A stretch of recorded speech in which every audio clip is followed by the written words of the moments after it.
Il est l'emblème du massif des Vosges, le grand tétras, qui ne cesse de voir sa population s'amoindrir dans notre département, fait l'objet de toutes les attentions depuis plusieurs années. Vendredi dernier au Valtin, on évoquait le calendrier de l'arrivée d'une quarantaine de gallinacés, probablement au printemps 2023. Ce n'est pas de la réintroduction, puisqu'il y a encore, à l'heure où nous parlons, une dizaine de sujets dans les parties les plus propices, donc notre massif des Vosges. Donc l'objectif aujourd'hui, c'est de mettre au point les mesures qu'on va mettre en place pour aller capturer en Scandinavie un certain nombre donc, de sujets, grands tétras. Les grands coqs de bruyère seront donc scandinaves, reste à savoir s'ils s'adapteront à notre climat et ses évolutions. Il s'est déjà adapté dans des secteurs proches des nôtres, donc c'est tout le travail scientifique aussi qu'on fait en ce moment. On est allé avoir des secteurs similaires en Pologne, en Allemagne, qui sont des milieux proches des milieux vosgiens, en termes de milieu, de climat, etc. Pas tout à fait les mêmes.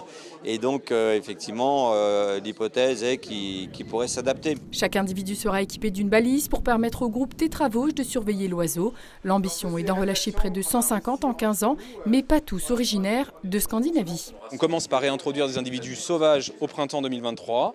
On regarde si ça fonctionne. Si ça fonctionne, on continue.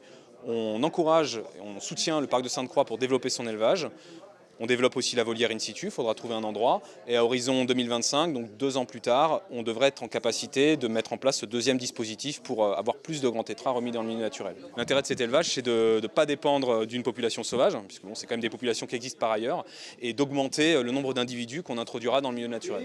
Si cet élevage lorrain pourrait permettre à l'animal d'évoluer par la suite dans un environnement qu'il connaît, d'autres paramètres sont à prendre en compte et un travail sur le milieu naturel est primordial. On est aujourd'hui dans une impasse vis-à-vis de cette espèce qui est amenée à disparaître à court terme si on ne fait rien. Et donc si on simplement réinjecte des oiseaux sans mettre en place de mesures complémentaires, ça n'a pas de sens. Finalement, on va remettre des oiseaux, donc on va rehausser le niveau de la population, mais à moyen terme, cette population va être à nouveau amenée à décliner et ça n'a pas d'intérêt. Donc il faut absolument qu'il y ait des mesures d'accompagnement qui soient cohérentes, qui se mettent en place à côté, que ce soit sur le volet quiétude, sur l'habitat et les conditions d'accueil de l'espèce, sur le déséquilibre sylvo-cynégétique des forêts. Des problématiques soulevées par différentes associations environnementales pas convaincues par le projet.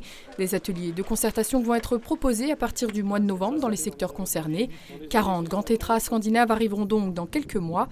Coût de cette capture et de ce premier lâcher, 60 000 €.